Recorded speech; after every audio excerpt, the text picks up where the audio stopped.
కాండము 20 అధ్యాయంలో నరహత్య చేయకూడదు అని దేవుడు ఆజ్ఞగా ఇచ్చాడు.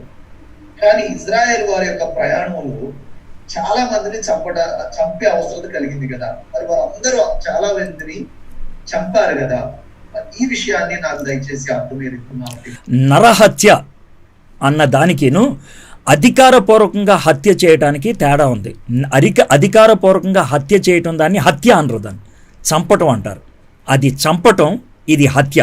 ఏదైతే ఏమైంది సార్, మనిషి ప్రాణం తీయటమే కదా అనేటువంటి మాట మీరు అంటారు. ఒక చిన్న మాట చెప్తాను చూడండి. బిన్ లాడన్ని చంపేశారు అమెరికా వాళ్ళు.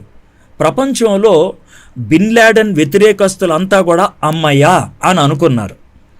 ఎందుకు అని అంటే అతను ఒక చీడ పిరుగ్గా మారాడు, లేకపోతే ఒక కీడుగా మారాడు.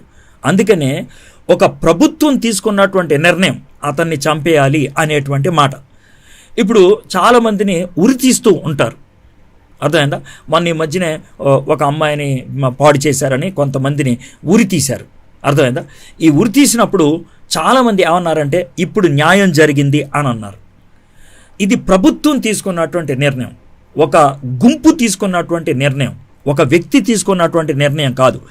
ఒక వ్యక్తి కనుక నిర్ణయం తీసుకొని అతనే చేసేస్తే కనుక అది హత్య అవుతుంది. అది అధికారపూర్వకంగా తీసుకున్నట్లయితే అది శిక్ష అవుతుంది. అందుకే దాన్ని మరణ శిక్ష అంటారు, దీన్ని హత్య అని అంటూ ఉంటారు.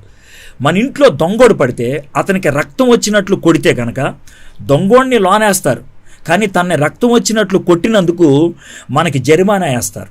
మనం అలా కొట్టకూడదు, మనం పట్టుకోవాలి, పోలీసులకు అప్పచెప్పాలి.